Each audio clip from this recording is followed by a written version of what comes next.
Então, nós vamos falar aí sobre esses dois, né? Todo esse questionamento tem a ver com esses dois, porque esses dois foram dois grandes questionadores dos dogmas da época deles. Foram perseguidos por isso também, né? Então, Averroes, como era muçulmano, dentro da religião muçulmana, ele também questionou bastante coisa. E ele também foi perseguido por isso, né? Então, a gente vai seguir aí no nosso esqueminha do nosso livro também, né? Então, no nosso sumário aí são os capítulos aí, os títulos aí dos nossos textos aí da apresentação nossa de hoje. Então, a gente teve aí na semana passada, falamos sobre Agostinho, né? Então, o Santo Agostinho, ele foi aí o último dos grandes pensadores do fim da Idade Antiga, transição aí da Idade Média, né? Então, ele trouxe aí uma grande revolução no pensamento cristão da época. Só que, assim, ele viveu numa época de grande agitação. Então, o Império Romano estava já se acabando, não havia uma unidade política, portanto, então a violência, os saques, né, os massacres era cotidianamente vivido pelo pessoal desse princípio da Idade Média, né? Então, justamente essa falta de unidade política, essa confusão social, fez com que, assim, todos os campos da atividade humana declinassem. Então, as cidades começam a declinar, a cultura, né? Então, todo o desenvolvimento da cultura tem um freio aí nessa época, né? Então, é uma época marcada aí por grande estagnação, em virtude dessa questão do fim do Império Romano, as invasões bárbaras.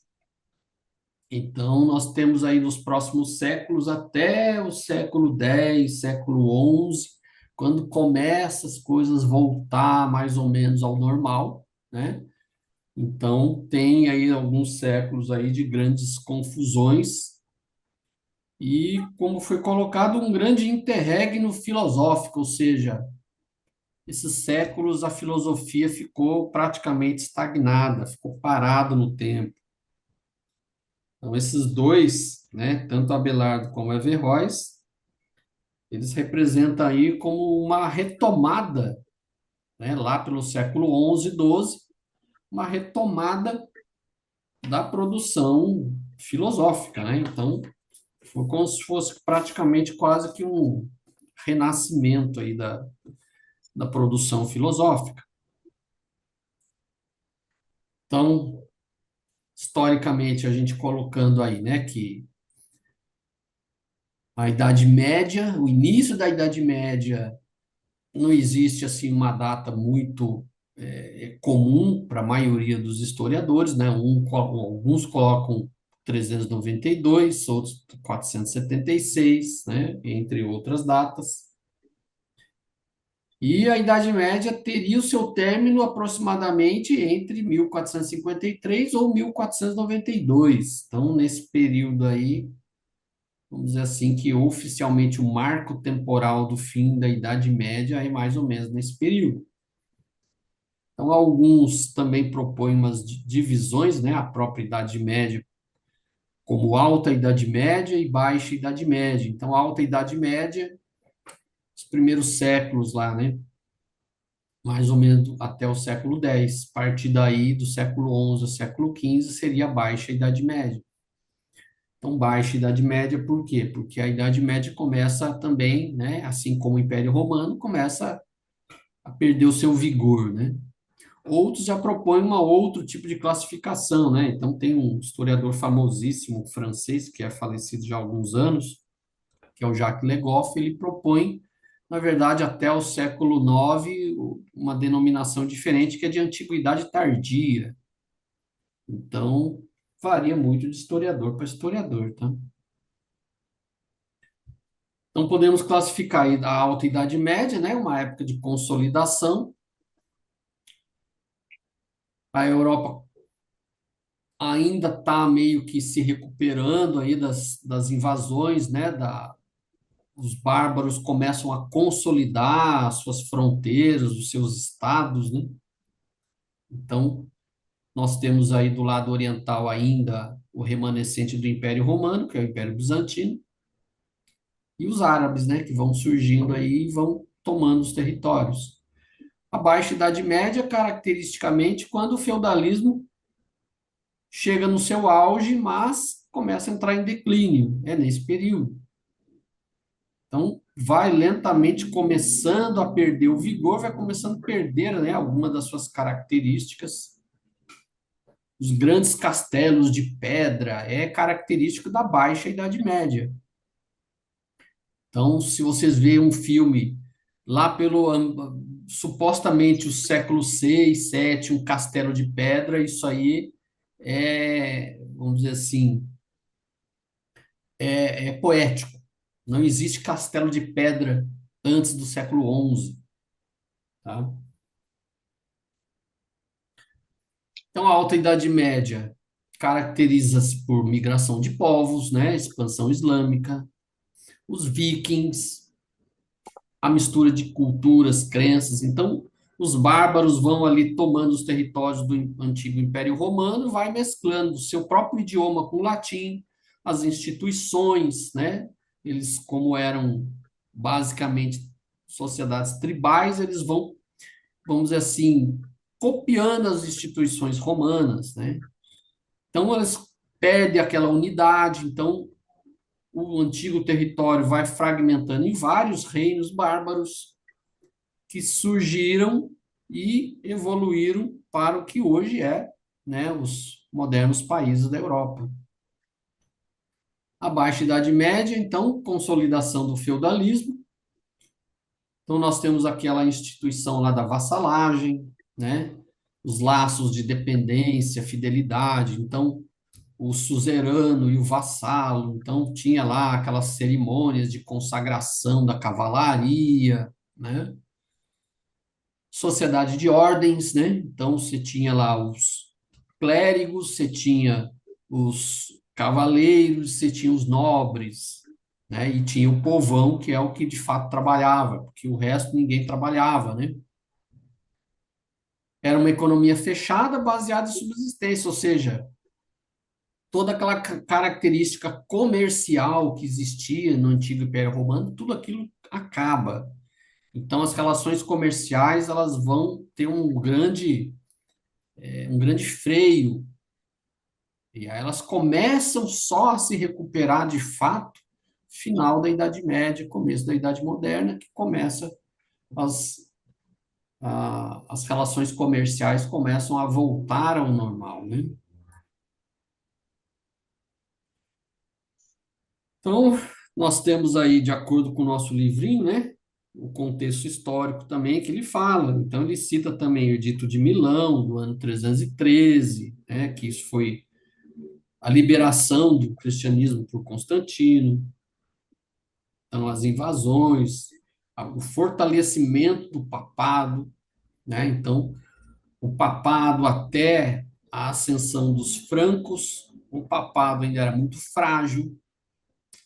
E aí o Papa percebe lá pelo século VI que os francos, né, que viria depois a constituir o Reino da França, eram os povos mais fortes, né? Então cria laços com os francos, né?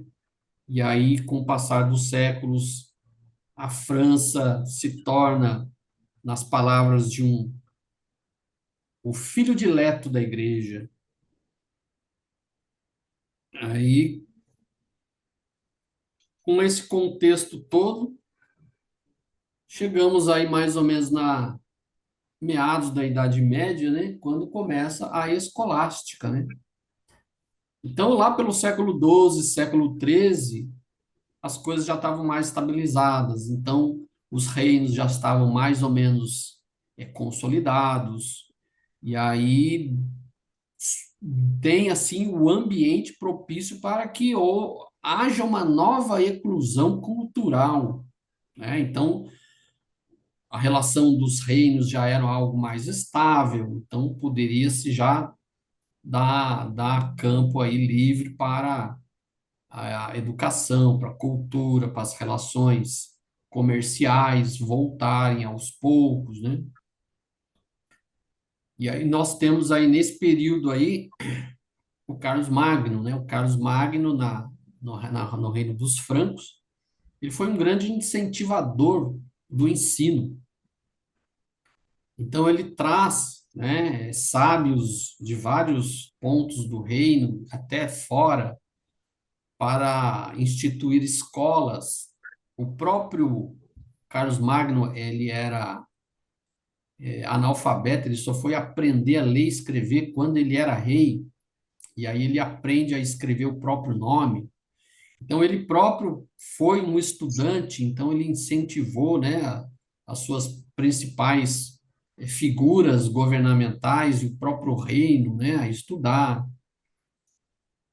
E o currículo do estudo naquela época era aquele mesmo currículo que já existia há muitos séculos, né, as chamadas sete artes liberais, né, o trivium e o quadrivium. Então, alguns personagens de destaque aí, nesse período aí da Alta Idade Média, são esses dois personagens aí, Boécio, Cassiodoro. E aí a escolástica, né? A escolástica ela vem se dar aí no final já na Baixa Idade Média. Então, quando a igreja começa, né, se apropriar mais da filosofia, ela começa a desenvolver essa técnica, vamos dizer assim, de investigação, né, que é a escolástica. Então, aqui ele coloca assim, que, né, que diferente da patrística, que o interesse, acima de tudo, é religioso, a escolástica, o interesse é especulativo. Então, na patrística, que nós vimos aí semana passada com Santo Agostinho, era um período de consolidação da teologia cristã, se apropriando da filosofia antiga para criar um corpo teológico que o cristianismo ainda não tinha. A escolástica já vai partir de um ponto em que a filosofia atrelada à teologia já está bem consolidada. E aí começa esse período da escolástica, que é a discussão, né? Que é o confronto de ideias, né? Atrelado, obviamente, a certos limites, né?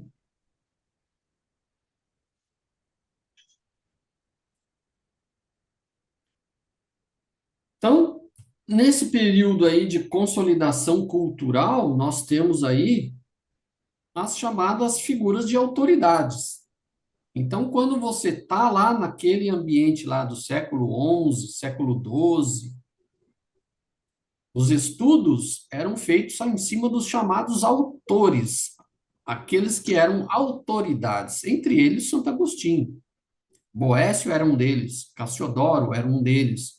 Eram as figuras de autoridade, as figuras que, através das suas obras, transmitiram o conhecimento, que era um conhecimento que era estudado já desde a época deles e era algo consolidado. Era aquilo que tinha que ser estudado e aquilo não podia ser contestado. Então, era a figura dos autores, as autoridades.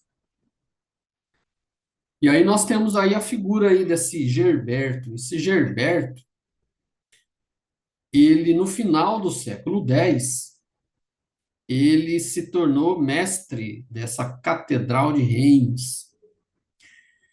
Esse Gerberto, quando ele era aluno, ele foi enviado para estudar matemática na Espanha. Então, tudo começa com esse Gerberto.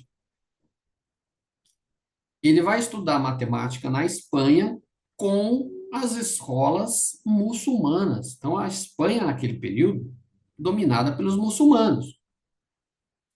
E a cultura árabe, ela tinha uma expansão muito maior do que a cultura europeia daquela época, que ficou ali muito em cima de si mesmo.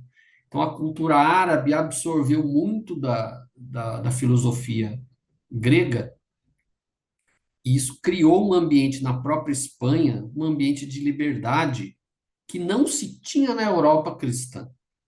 Então, esse Gerberto, quando ele vai estudar na Espanha, ele percebe um ambiente totalmente diferente do que ele tinha, do que ele via na Europa cristã. Então, essa universidade de Córdoba, né, que era uma universidade muçulmana, ela abrigava milhares de estudantes de várias partes do mundo, não só do mundo muçulmano, de várias partes da Europa também.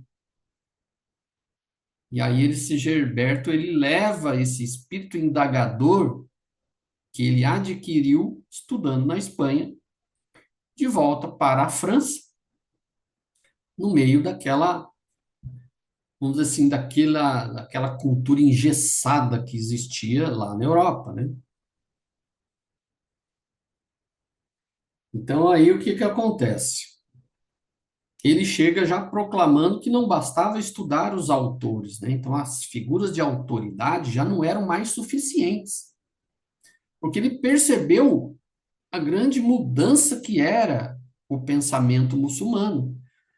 Vamos dizer assim, como que tivesse abrido a mente dele para ver outros horizontes. Vamos dizer assim que, fazendo uma analogia à caverna de Platão, é como se ele tivesse saído da caverna de Platão e vislumbrado o sol do conhecimento quando ele chega na Espanha. E aí ele percebe, nossa, o povo lá está muito atrasado.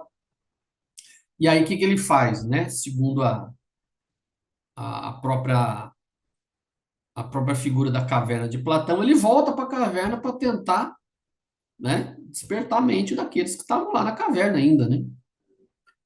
Então, quando ele se torna professor, né, na Catedral de Reims, ele não só colocava o estudo, né, dos clássicos latinos como dos autores, para que pudessem, né, os estudantes aproveitar todo o conhecimento que tinha na época. Então, ele forma uma das bibliotecas, das raras bibliotecas daquele tempo. E desse estudo, né, dessa escola que ele formou na Catedral de Reims, um desses alunos era o tal do Fulbert. Esse Fulbert, posteriormente, ele se torna o bispo de Chartres, né, uma outra catedral. E aí o Fulbert, ele acaba também, né, propagando essa liberdade de pensamento, né? Então, essa dialética, essa possibilidade da discussão. E aí, seguindo na sequência dessa passagem de bastão, um dos que foram alunos de Fulbert foi Pedro Abelardo. Só que o Abelardo, ele foi muito mais fundo, né? Ele foi muito mais além do que o Gerberto, do que o Fulbert. Ele engatou uma quinta ali e pisou fundo no acelerador.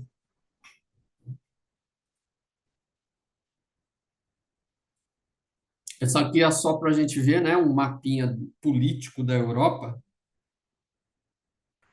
como ficou mais ou menos dividida a Europa, né, depois da formação dos reinos aí, né, a fragmentação do Império Romano deu origem aí a vários reinos que são aí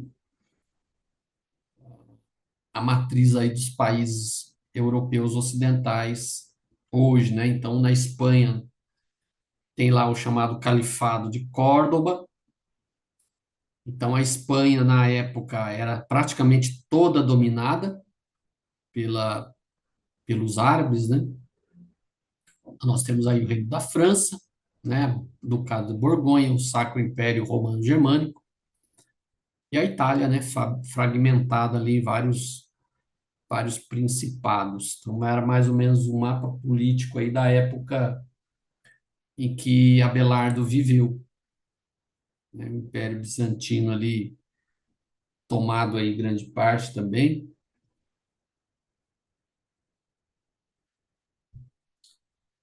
Então, a escolástica, né? Então, a escolástica, ela se forma, né, a partir de mais ou menos meados do século XI, e ela vem nessa sequência aí da igreja como instituição. Então, quando o Império Romano cai de podre, qual é a instituição que serviu ali de cimento ali da cristandade ocidental? A Igreja Católica. Então, o catolicismo ele serviu aí como um elemento aglutinador, né?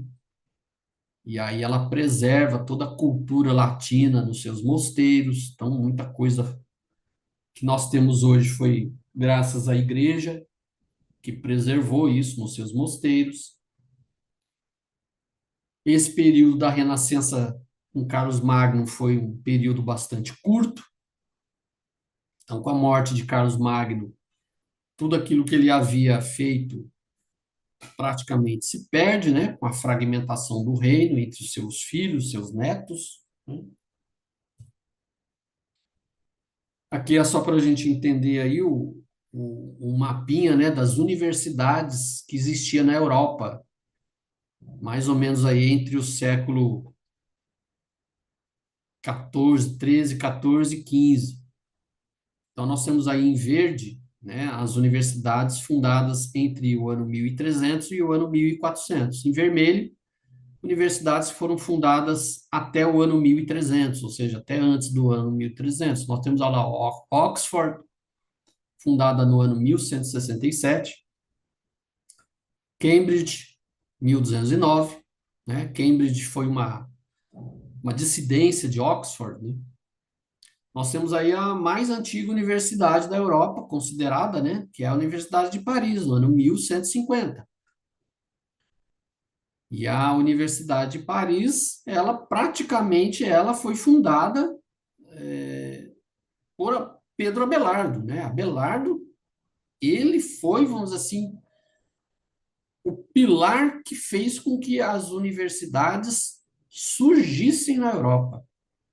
Então, é através dele, do esforço dele, de ensino, de questionamento, que as universidades começam, né? É com o Pedro Abelardo. Então, a escolástica, né? A escolástica, no nosso livrinho aqui, ele coloca que é dividido em três períodos, né? Nós vamos ver aí. Então, mais ou menos século XI e XII, surge a escolástica.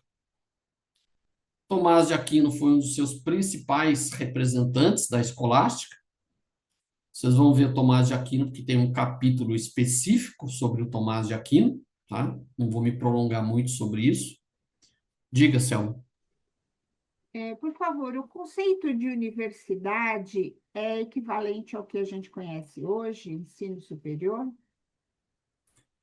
Sim, a universidade, né, o termo universidade seria a reunião de vários saberes, né, saberes diferentes, né, união de saberes diferentes. Esse é o conceito de universitas, né, da Sim. Idade Média. Então, é a agregação de vários saberes numa única instituição, vamos dizer assim, né? Não, porque a gente passou de um número grande de analfabetismo para um conceito de universidade, então eu imaginei que não fosse o mesmo conceito de hoje, né? Que hoje a universidade, embora também congregue muitos saberes, muitas faculdades, né? Como na nossa terminologia, mas eu imaginei que fosse não o ensino superior, tá? Para me fazer entender que seria um ensino mais de linha fundamental, mas congregado com os saberes da época. Eu queria saber isso, ou se não, se estou enganada, sempre foi considerar, nessa época já tinha essa conotação de um ensino superior, com prioridades para as pessoas mais que tivessem mais conhecimento vão para esse lugar ou vão para esse lugar para ter mais conhecimento? Essa é a minha dúvida.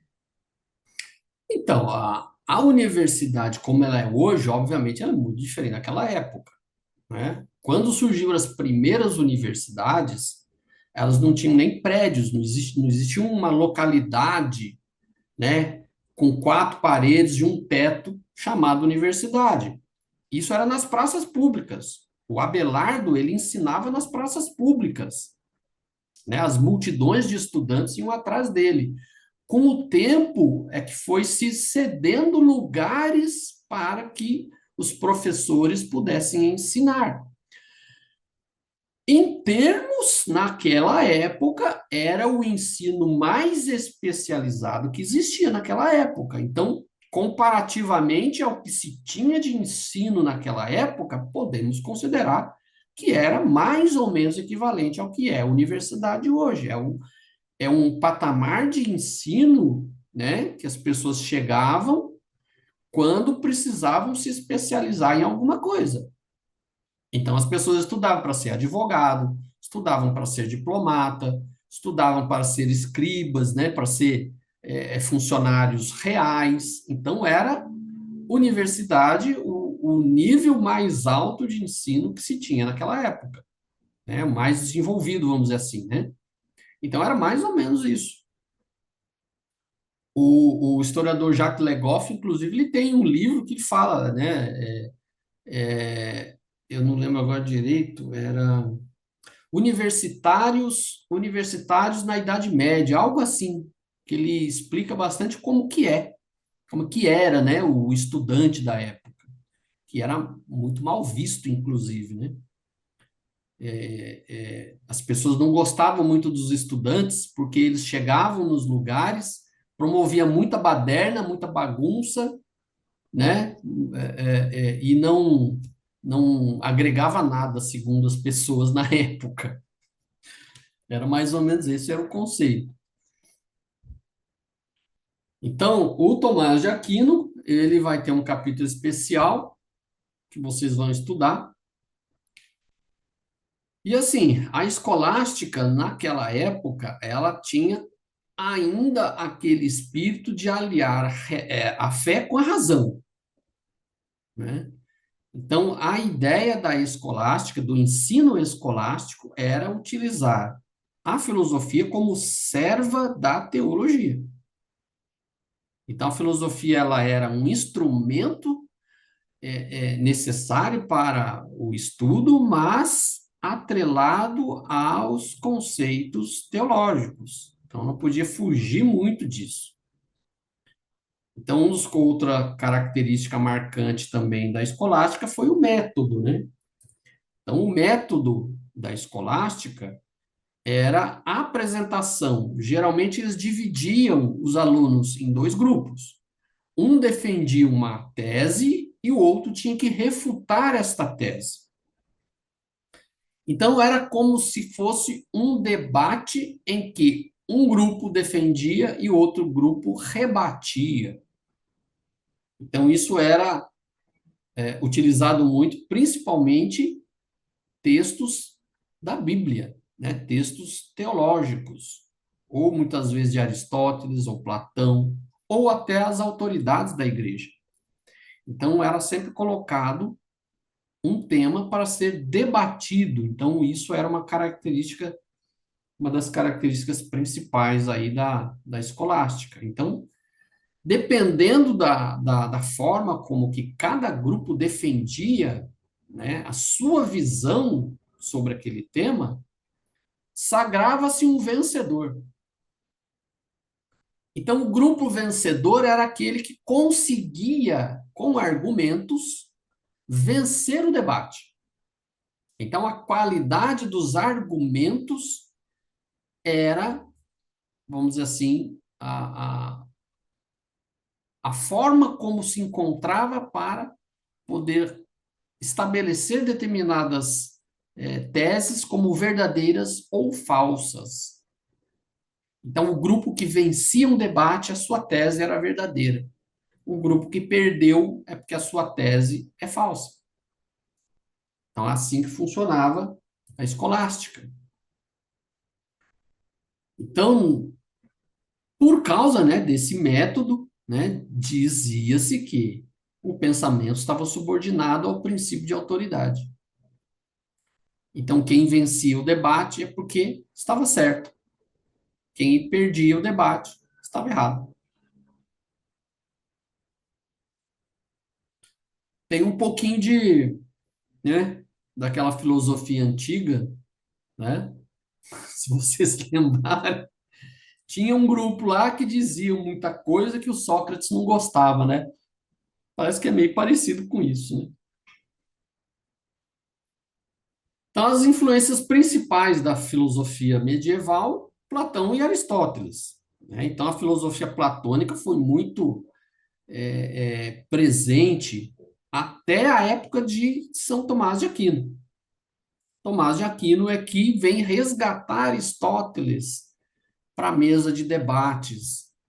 E aí ele estabelece certos conceitos baseados na filosofia aristotélica para acomodar as visões da igreja. Então, São Tomás de Aquino, vocês vão ver mais para frente, que ele faz esse tipo de coisa, né? Então, ele pega a filosofia aristotélica e dá uma acomodada ali para caber, né? Caber a filosofia dentro da teologia católica. E aí uma coisa interessante que, assim, muito do que se conhece de Aristóteles hoje é veio das traduções do árabe, né? Porque muita coisa nas invasões bárbaras, muita coisa se perdeu. E os árabes, em contato com a filosofia grega, eles conservaram muita coisa do Aristóteles. Então, muita coisa do que nós temos hoje dele é graças aos árabes, né? Então, conversando vários assuntos, né, discutindo vários problemas que vinha lá desde a patrística, a filosofia medieval ela vai aos poucos acrescentando outros tópicos, né? E um dos tópicos muito discutidos durante a Idade Média foi o chamado problema dos universais, na qual o próprio Abelardo também tem uma participação aí, né? Então, ele foi meio que um mediador aí. Então, no nosso livrinho, ele coloca, né,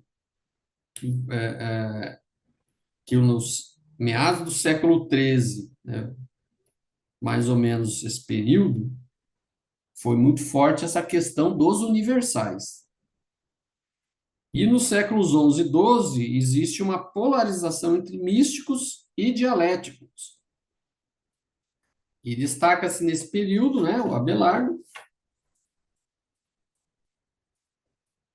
se torna um grande professor, né, na Universidade de Paris, por ser um professor bastante procurado pelas multidões de estudantes. Ele começa a ser mal visto pelas suas colocações, né, que iam de encontro à igreja. Então, ele coloca aqui assim que no século XIII a atividade escolástica foi essencialmente lógico-dialético. E aí, quando começa a entrar os conhecimentos a respeito de Aristóteles, das obras de Aristóteles através dos árabes, começa a haver uma certa mudança de rumos, né? E aí, essa questão do universais está atrelado aí ao conhecimento de Aristóteles, né? Nós temos aí a figura do Santo Anselmo, né? Também um dos grandes pensadores da escolástica. Santo Anselmo, ele tinha a grande preocupação, né, de articular a fé com o entendimento, razão e a revelação. Então, ele era um daqueles que tentou conciliar o entendimento com a fé.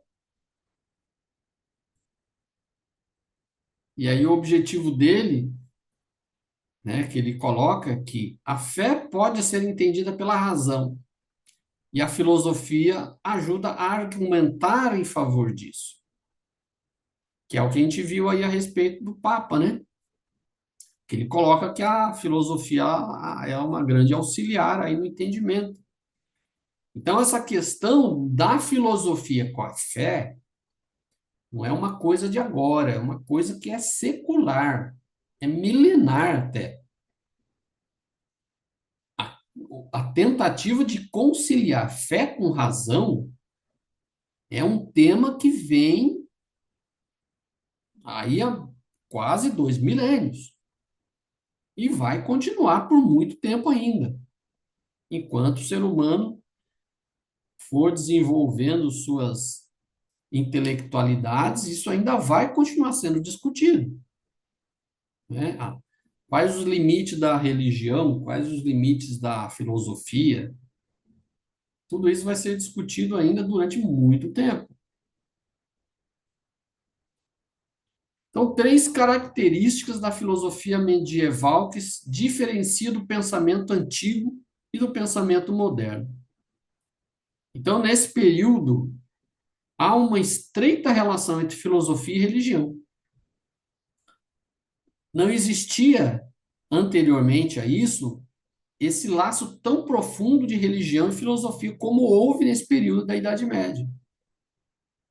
Então, a filosofia medieval, ela tem essa característica de ser uma filosofia que procurou intermediar o ser humano, né, conectar o ser humano com Deus.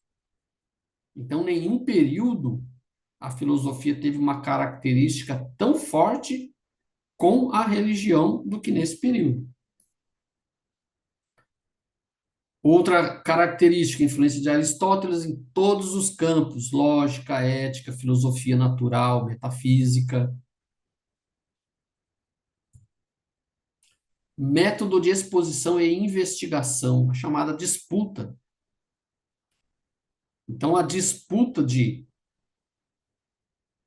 teses foi a grande característica desse período, que foi a grande característica da escolástica. A ênfase quase sempre nessas disputas era a questões teológicas. Então, centrou-se muito sobre temas como o dogma da Trindade, encarnação do Deus Filho, liberdade, salvação, relação entre fé e razão, entre vários outros temas. Então, sempre houve essa conexão durante a Idade Média entre fé e razão, religião e filosofia. Então, as duas andaram ali meio que irmãs siamesas, né?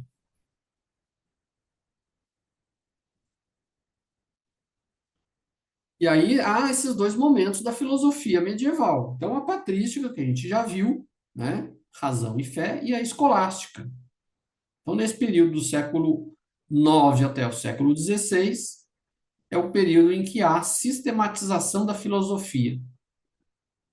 Então, começa-se a criar, né, manuais, vamos dizer assim, né, de entendimento a respeito da filosofia e da religião. Então, além dessas questões teológicas, né, a escolástica ela promove vários avanços no estudo da lógica. Então, tem um mérito também de haver grandes avanços nesse estudo da lógica, embora essa lógica ficou ali meio que travada, né? E aí depois, quando a gente entrar aí nos capítulos da Idade Moderna, essas questões lógicas começam a ficar meio que travadas e aí começa a ser destravado por Descartes, né? Então Descartes começa a dar, né, uma lufada de ar novo aí nessas discussões sobre lógica. E aí essa questão dos universais, né? Então, as questões dos universais foi uma questão bastante discutida, bastante comentada e que nunca teve uma solução, né? Então, essa questão dos universais é uma questão discutida até hoje. Então, ela começa a ser discutida nesse período e até hoje ainda é discutida. Tá? Então, nunca houve assim uma alguém que bateu o martelo sobre o entendimento dos universais. Então, a questão dos universais, né, o termo universal, que deriva dessa expressão unum em diversis, aquilo que unifica uma diversidade, ou seja, as propriedades comuns de uma multiplicidade de indivíduos. Desse conceito que vem o termo universidade. Unifica uma diversidade, então ela agrega diversos conhecimentos. Então, o termo dos universais foi um termo discutido, porque na tradição que vem lá desde Platão, né, universais são ideias, o ser no mais alto grau, isso é, essências transcendentes, das quais participam as realidades concretas. Então, universal era um conceito metafísico que discutiu-se durante a Idade Média se esse conceito era realmente metafísico, ou era real, ou não era nenhum dos dois. Então, existiam três correntes aí. Alguns que acreditavam que existia um conceito universal, outros diziam que não existia, e um terceiro que é, assim, mais ou menos, nenhum nem outro. Diga, Clarice. Vou fazer uma pergunta para Marineuza. Marineuza, você está aí, né? Estou, Clarice. Ó, nessa primeira frase aqui, quando ele fala assim, aquilo que unifica uma diversidade, não lembra, a gente ainda não viu isso em Kardec, na Gênese, que ele fala o muito pelo todo, uma coisa assim? Me Tem lembrou a sim, Gênese essa frase. tem, é uma ideia, é essa ideia mesmo, é unidade e E, e diversidade. diversidade, Isso, unidade e unidade, diversidade. Quer dizer, unidade, já. Hã? unidade seria Deus e a diversidade a criação. Resumindo assim, né, Clarice? Mas Sim, lá está muito bom na Gênese. Então a ideia já vinha anterior, né, a Kardec. Sim, exatamente. Então, de repente, a gente pode até achar que há uma similitude essa ideia dele com a Kardec. Mas a Não gente sei. vai encontrar isso com muita frequência nos filósofos antigos mesmo. É, sim, Vamos estudar muitos filósofos que nós vamos ver que os termos utilizados no Espiritismo não foram criados na época do Espiritismo, foram ideias vindas até linda. chegar na conclusão a uma doutrina, né, que nós conhecemos como a doutrina espírita. É. Tá certo, Cláudio, isso? Obrigada. sim, Imagina. Uma ideia não surge do nada, né? Ela vai com certeza. amadurecendo. Isso, ela surge com muita anterioridade para ir se desenvolvendo. E aquilo que Kardec falou, o que é verdade permanece, Sim. né? Isso é um conceito filosófico que vem de Platão. Platão afirma que a verdade ela pode ser escondida, mas ela nunca pode, né? Ela pode ser escondida, mas um dia ela vem à tona. Então, e a gente encontra isso em Kardec, né? Sim, É, é um conceito que é antiquíssimo. Isso. Não é nem dos sim, filósofos medievais, vem lá da anteriores, né? antiguidade. Isso, é verdade. Então, na tradição platônica, os universais são as ideias, né? Então, os universais são conceitos metafísicos, é aquela ideia, né, do mundo das ideias que Platão colocava. Então, nós tínhamos lá o mundo das ideias ou o mundo das formas, e nós tínhamos aqui o nosso mundinho material. Então, o nosso mundo material seria uma cópia do mundo das ideias. Então, os universais vêm lá dos conceitos platônicos de um elemento universal que daria origem a tudo. Vem lá também, puxando mais antigo, lá dos filósofos naturalistas, a questão da arqué, ou seja, do elemento primordial. Então, a questão dos universais é assim: existe um conceito metafísico para tudo que existe material, ou é apenas uma denominação que nós damos às coisas e não existe nada? Ou tem algo meio a meio aí, né? Então, na tradição do Aristóteles, o universal, ao contrário, é um conceito que se obtém da mente por abstração. Então, o Aristóteles, se vocês repararem naquela pintura lá da escola de Atenas, os dois personagens centrais é Platão e Aristóteles. Então, Platão está indicando para cima, ou seja, o mundo das ideias. O Aristóteles está com a mão para baixo, assim, ó, menos, menos, é aqui mais aqui para nós, aqui mais para a Terra. Então, o Platão tinha as ideias de que o mundo das ideias era o formador de tudo. O Aristóteles já não é bem assim. Então, as coisas que existem, existem não é porque existe uma forma lá em outro lugar. As coisas estão aqui na Terra mesmo. Então, nós transformamos essas coisas em ideias. Não são as ideias que são transformadas em coisas. Basicamente, né, traduzindo em miúdos, esse é o pensamento. Platão e Aristóteles, platônico e aristotélico, né?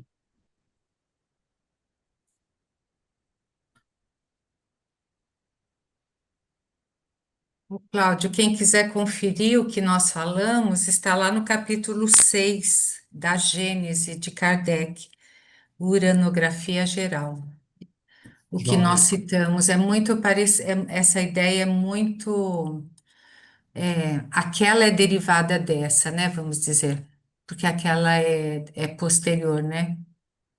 Sim.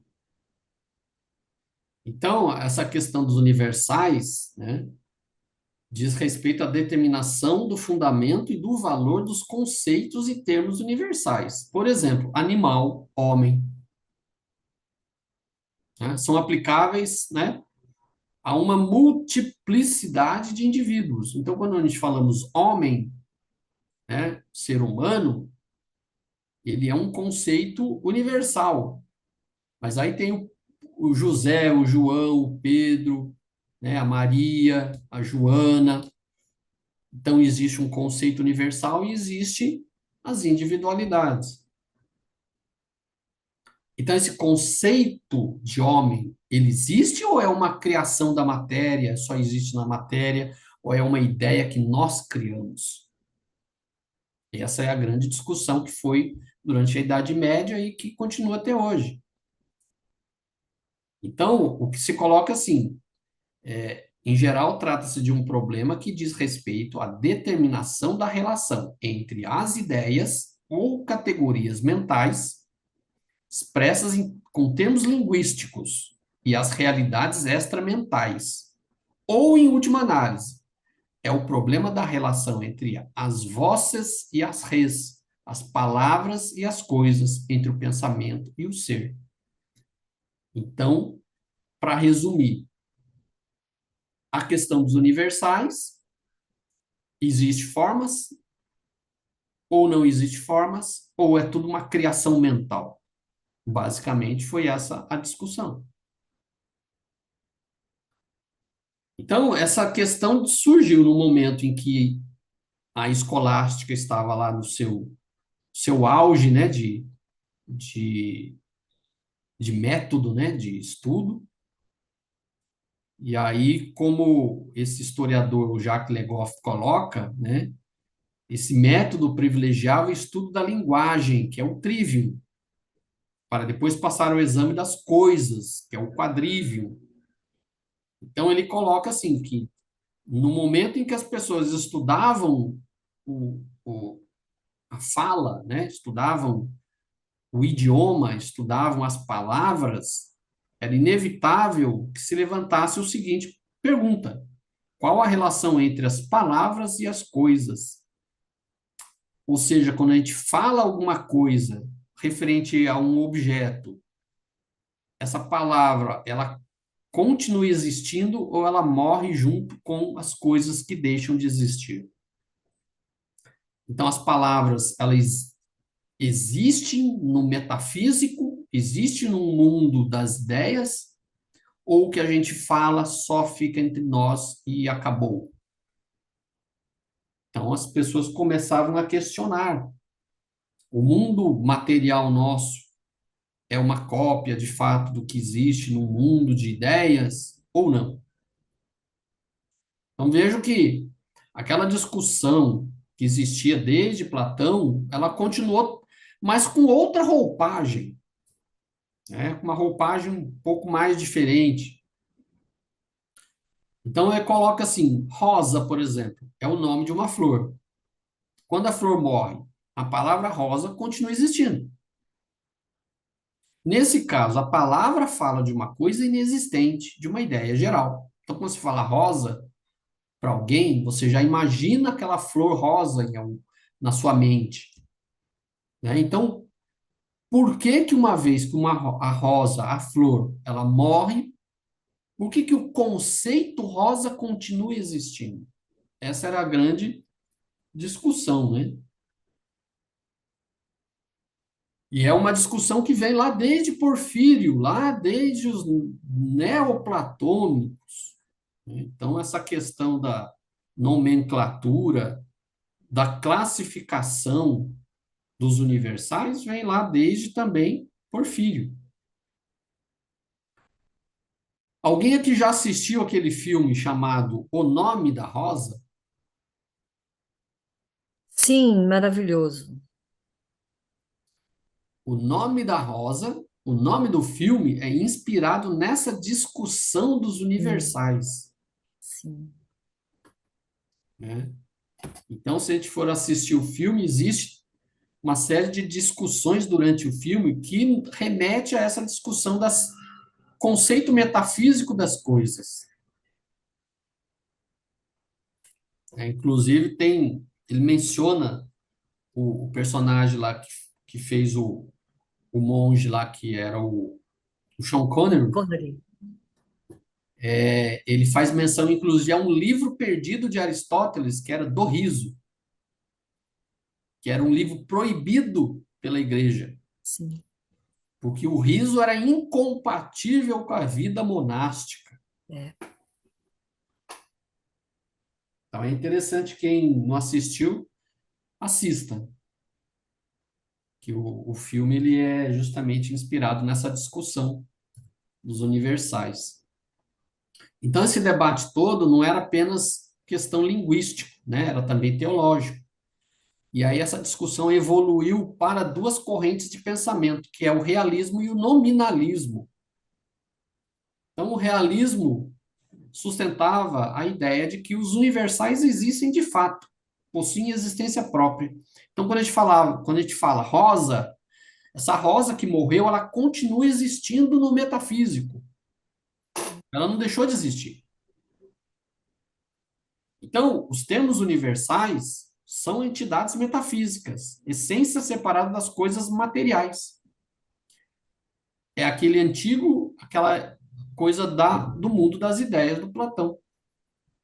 Só que agora, uma outra roupagem, né? Já o nominalismo sustentava a ideia de que os termos universais, na verdade, não existem. Eles são somente palavras. Nós inventamos essas palavras e só. Então, uma rosa, uma vez que ela morre, ela deixou de existir. Ela não existe no metafísico. Então, nós é que criamos esse termo e nós, vamos assim, empregamos esse termo. Então, ela é apenas uma convenção, é apenas um nome. Ela não existe em essência. Então, rosa, em essência, ela não existe. Nós é que inventamos isso. E aí surge uma terceira opção aí nessa discussão, que é a que o Abelardo criou, que é o realismo moderado. Então, o Abelardo vem, né, separar os dois, né? Não há nem realismo, nem nominalismo. É um meio termo entre as duas coisas. Então, existe um conceito a respeito das coisas que existem no mundo real, mas não que elas não existam. Ela está na nossa intelectualidade. Ela existe na nossa mente. Então, não é algo metafísico, é algo mental. Mas não é algo que acaba, porque a gente continua com a ideia na nossa mente. Então, é meio termo entre esses dois grupos. Então, Abelardo vem colocar mais ou menos aí um meio termo nessa discussão. Até aqui tudo bem, gente? Eu vou indo aí, se ninguém falar nada, a gente vai seguindo aí. Eu só queria fazer um comentário, uma Diga. pergunta. Quando você falou sobre os universais, me fez lembrar o Stephen Hawking. Ele buscava uma teoria que explicaria todas as forças em um único modelo matemático. Será que é a mesma coisa? Sabe assim? Assim como a Não conheço. filosofia, assim como a Não, filosofia está procurando até hoje e não encontrou, né, a é, respeito dos universais, não, parece que a não física, conheço a obra dele, mas tem uma certa semelhança. né, porque ele buscava e ainda não foi encontrada uma teoria que explique tudo, tanto a física clássica como a física quântica, né? Então ele estava buscando algo que unificasse. Quando você fala e quando eu estou falando em unificar, universais, o uno, né, tá embaralhando tudo aqui na minha cabeça. Onde que eu encontro mais sobre universais? Estudando o Abelardo? Não, não, tem que ser antes disso. Não, tem que ser outros autores. Onde começa? Eu vou dar uma Platão mesmo. pesquisada e eu te passo depois, eu passo lá Será no que é grupo. será que é o Uno? Será que é o... Nossa Senhora, eu tô com coceira no cérebro. Obrigada. Então, se Obrigada. vocês lembrarem lá do Pitágoras, o Pitágoras não dizia que aquela essência inicial de tudo não era o número? Sim, Uno. Ah, Então, Uno. Pitágoras, lá na época dos filósofos naturalistas, eles buscavam a arqué. A arqué o que que é? É a essência inicial de tudo que existe no universo. Sim, Então, uns era água, para outros era a terra, para outros era o ar. Para Pitágoras era o número. O sim, número como uma entidade metafísica que existia no universo e que deu origem a tudo. Talvez sim. seja mais ou menos o que o Stephen Hawking esteja procurando aí, o número do Exatamente, Pitágoras. exatamente. E há muitos, quando, por exemplo, quando se fala em geometria sagrada, por exemplo, eles estão falando de números também. Quando eles falam de Grabovoi, também falam de números. Então, esses números, embora não estejam tão em voga ultimamente, né, eles continuaram. Existe uma corrente que continua no estudo dos números e fala, por exemplo, é tanta coisa com número.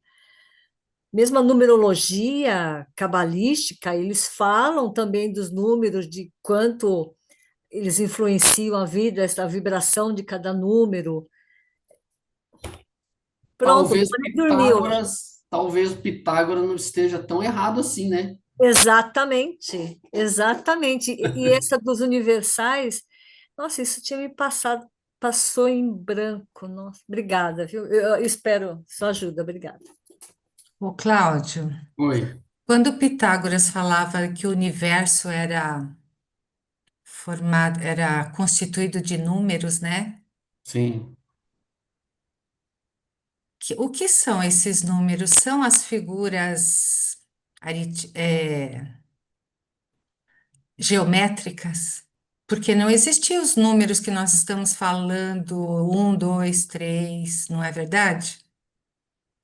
É um E se pouco referia ao difícil. número, aos símbolos gregos, né? Como Então, número. é um pouco difícil a gente saber exatamente do que se tratava, porque o que chegou de Pitágoras para nós são poucos fragmentos, é muito pouca coisa. O que se Então, mas entende é que o que ele falava por número não é os números que nós temos hoje, um, dois, três, quatro. Isso, Ele se referia a uma entidade, vamos dizer assim, um elemento primordial que tinha uma expressão matemática. isso. É um pouco difícil de explicar porque é um conceito tão assim abstrato, é difícil até explicar, mas para ele o número era uma essência primordial, mas é uma expressão matemática, não é número exatamente, é uma Que expressão matemática. representavam as figuras geométricas, é isso? Sim, tem essa tem. questão da geometria. Por exemplo, tem Tá, os sólidos platônicos. Os sólidos platônicos, aquilo é geometria pura. Então, tá. Platão já falava dos sólidos, né? O hexaedro, o dodecaedro, né? Então, Sim. existia, se você estudar, é, por exemplo, lá na Nova Acrópole, a gente tinha aula sobre a geometria sagrada, né? Principalmente os sólidos platônicos. Então, é, só que esse conhecimento de sólidos platônicos é anterior a Platão, porque veio de um conhecimento da geometria sagrada, que Tá. não é verbal, não é verbal. Então é muito antigo isso, muito antigo. Vamos estudar bastante, gente. Ok. Então, seguindo aí, né, a figura do Abelardo. Então, Abelardo, ele foi aluno, né, do Fulbert. Aí tem todo aquele drama da vida dele, é mais conhecido pelo drama dele com a Heloísa, né? Então, ele estuda com Fulbert, ele se transforma em professor, né? Ele se estabelece em Paris, atrai legião de estudantes, os estudantes corriam atrás dele, adoravam os famosos, as famosas preleções dele. Ele era super, né, uma pessoa muito inteligente, muito rápida de raciocínio. E uma das obras principais dele, pela qual ele foi perseguido, foi essa obra Sic et Non, ou seja, sim e não. Então, ele compilou 158 questões de citações bíblicas na qual ele identifica contradições. Então, duas figuras bíblicas falando sobre o mesmo assunto, um dizia uma coisa, outro dizia outra. Por isso que ele dá o nome da obra de sim e não. Um dizia sim, outro dizia não. E aí ele questiona, né? Ele passa a questionar as coisas, os fundamentos da teologia por causa disso. E aí ele passa a ser perseguido, porque ele começa a expor, vamos dizer assim, né? Os podres da época. E aí ele começa a ser mal visto, né? Então, uma das frases que ele coloca aqui é essa: a primeira chave para a sabedoria é uma assídua e frequente indagação, pois que da dúvida nós chegamos à procura e da procura à verdade.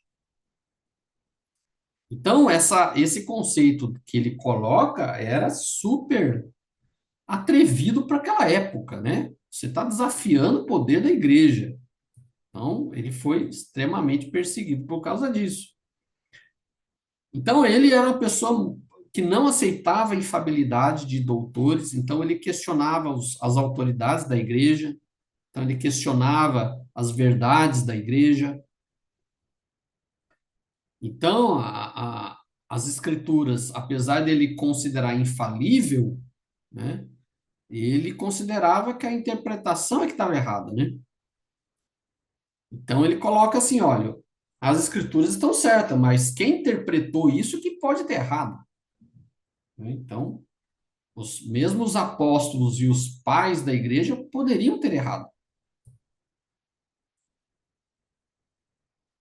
E aí a gente entra aí na filosofia árabe, né?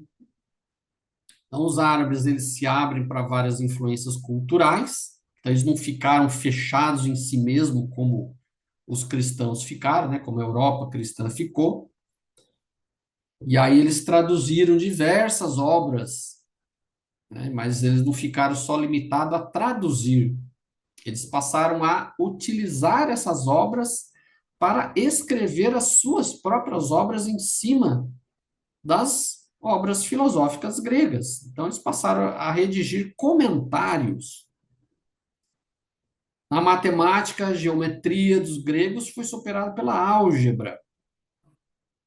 Então, eles pegam aquilo que os gregos já tinham feito e dão uma melhorada ali, né? E aí, nós ficamos aí em contato com os árabes e recebemos como herança deles também, né, os algarismos, né? Que, por sua vez, os árabes não inventaram, eles também pegaram, né, lá do Oriente, vamos dizer assim, os primeiros rabiscos dos numerais que nós utilizamos hoje, eles deram uma aperfeiçoada, e aí nós pegamos esse aperfeiçoamento e nós temos nossos algarismos arábicos, né? O conceito de zero, né, trazido com os árabes. Não existe zero em algarismo romano, né? Então, eles trouxeram esse conceito do zero, que nós não tínhamos. Eles utilizaram muito o pensamento de Aristóteles. Então, o pensamento de Aristóteles foi um instrumento muito poderoso nas mãos dos muçulmanos. Esse Al-Kindi é um dos filósofos, né, que formula o problema de conhecer a essência das coisas. Ele coloca aí que a inteligência torna possível conhecer as formas. Então, através da inteligência, nós somos capazes de entender o metafísico. O Al-Farabi, né, também é um filósofo árabe, e que ele faz uma hierarquia de inteligências agentes, né? Então, primeira inteligência é Deus. Então, ele vai sucessivamente fazendo uma hierarquização de inteligências, semelhante ao que Plotino fez lá com o Uno, que descia, depois subia. Avicena é muito conhecido pela questão da medicina. Então, as obras de Avicena na parte de medicina foram verdadeiros manuais para os europeus ocidentais. E na filosofia, o Al-Farabi, né, ele também contribui bastante. Para o Avicena, há dois modos de ser: o ser necessário, que é aquele que existe por si, sem nenhuma causa, e o ser possível, em que a existência lhe é causada. Então, o ser necessário, leia-se Deus. Ser possível, nós, criaturas. E aí, Córdoba, né, ele se transforma num centro, né, cultural dos mais procurados na época, né? Universidades, bibliotecas. Então, a filosofia e a ciência árabe se desenvolve enormemente nesse período da Espanha muçulmana. E aí, em Córdoba, nasce o Averroes. E ele é destacadamente aquele que se esforçou mais em aproximar-se de Aristóteles. Então, ele é chamado do comentador. Então, foi ele quem mais conseguiu traduzir o espírito aristotélico para a filosofia muçulmana. Isso é só um mapinha do que era a Espanha muçulmana na época dele, né? Então, era um período aí que também foi um período bastante de fragmentação dos muçulmanos, né? Por isso que os espanhóis, aos poucos, foram conquistando de volta a Península Ibérica, né? Pela divisão dos muçulmanos. Então, ele se caracterizou também bastante pelo embate entre fé e razão. Então, tinha muita coisa dentro do Islã que ele contestava. Então, o próprio Tomás de Aquino, né, ele teve o primeiro contato com Aristóteles através das obras de Averroes. Inclusive, uma das obras do Tomás de Aquino em que ele coloca que, porque muitos o criticaram na época, né, Tomás de Aquino, por ele estar lendo as obras do Averroes, né, as obras aristotélicas do Averroes. E aí ele coloca uma das obras dele que, para combater o adversário, é necessário conhecê-lo. É uma das frases do Tomás de Aquino, que também é uma frase muito conhecida na arte da guerra, né? Então, para você derrotar o inimigo, você tem que conhecê-lo, né? Foi o que o Tomás de Aquino fez. Então, as obras do Averroes, da, da, das obras de Aristóteles, ela ficou bastante conhecida no Ocidente, porque era a fonte que o Ocidente tinha, né? A Europa cristã tinha do Aristóteles, porque as obras em grego, muitas foram perdidas, né? E aí nós temos aí a penetração do averroísmo dentro do cristianismo. As obras do Averroes se tornaram tão populares na Europa cristã que começou-se a difundir uma filosofia averroísta, porque uma das características do Averroes era a conclusão que ele tirou de que a alma não era imortal. A alma era mortal, só Deus era imortal. E isso foi condenado veementemente pela Igreja Católica. Então, o pensamento averroísta começou a formar escolas de pensamento dentro do cristianismo. E a Igreja viu nesse movimento uma grande ameaça, né? Passou-se a ver isso como uma heresia. E aí ele, inicialmente, o Averroes, ele é protegido, chegou a ser até juiz, né, que eles chamam de cade, numa das cidades da Espanha, e a partir do momento que ele começa a confrontar a própria religião islâmica com esse conceito da mortalidade da alma, um outro conceito que também considerado herege por parte dele é de que o universo material ele existe desde sempre conjuntamente com Deus. Ao contrário do que o cristianismo dizia, de que Deus era o início de tudo e que o universo foi criado por Deus, Averroes dizia o contrário: o universo existe desde sempre, conjuntamente com Deus. O que ele estava querendo dizer com isso? Que o universo não era a criação de Deus. Então, isso foi uma heresia, tanto dentro da religião islâmica quanto do cristianismo. Então, ele conseguiu ser perseguido tanto por cristãos quanto pelos próprios muçulmanos. E aí, depois ele é exilado e ele morre no Marrocos, no ano 1198. Conclusão. Esse aqui é um trechinho que eu peguei de um livro que é a História da Filosofia, do Giovanni Reale.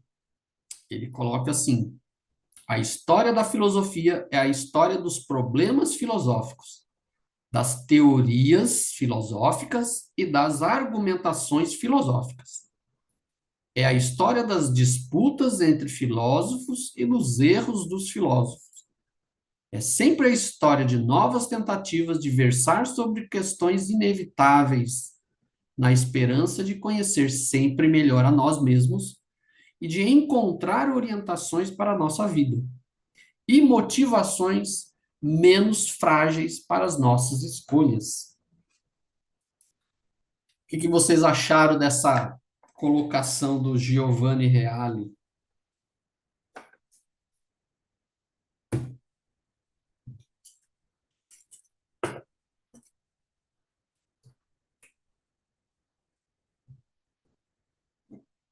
Ele está certo, está errado?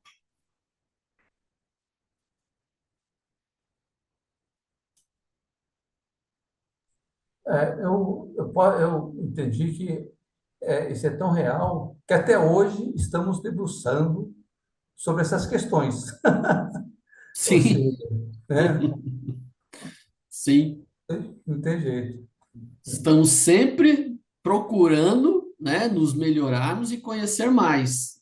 E aí ele fecha, né, colocando, a gente está sempre procurando encontrar orientações para a nossa vida e motivações menos frágeis para as nossas escolhas, ou seja, a gente procura, através da filosofia, encontrar um caminho que a gente se lasque menos na vida.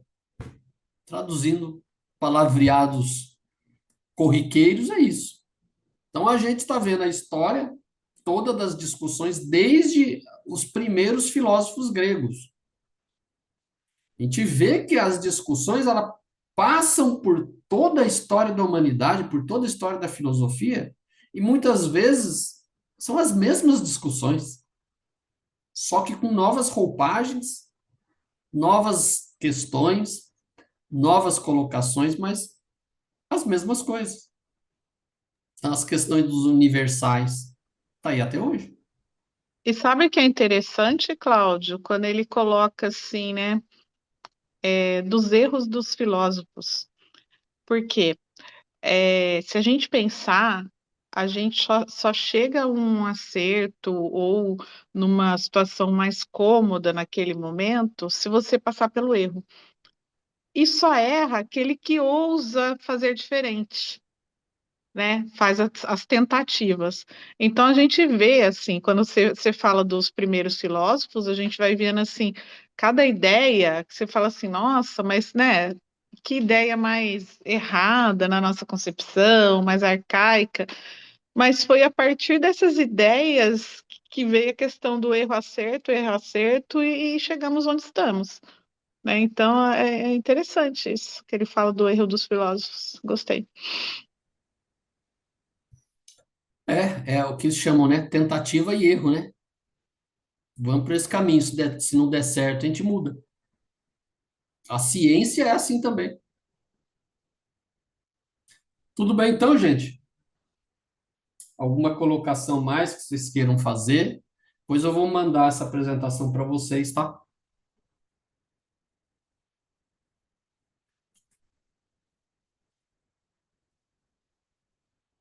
Tudo certinho, então? Tudo certinho, ótima aula, Cláudia. Obrigada. Eu que agradeço vocês. Mais uma semana seguida, vocês tendo que me escutar aqui, né? Ah, mas foi ótimo, ótimo. Eu não vou dormir mais uma semana. Uma beleza. Exatamente. Parabéns. Deus do céu. O objetivo é esse. O objetivo, Você atingiu, você atingiu. Muito obrigada. o objetivo é plantar a semente da dúvida. Isso aí. Volta na frase, só sei que nada sei. Pois é, né? Não mudamos grande coisa desde o tempo de Sócrates. Verdade. Estamos procurando a verdade. Muito Então tá bom. bom. Então Boa vamos, noite, né? pessoal. Alguém pode fazer uma precezinha rápida só para a gente encerrar?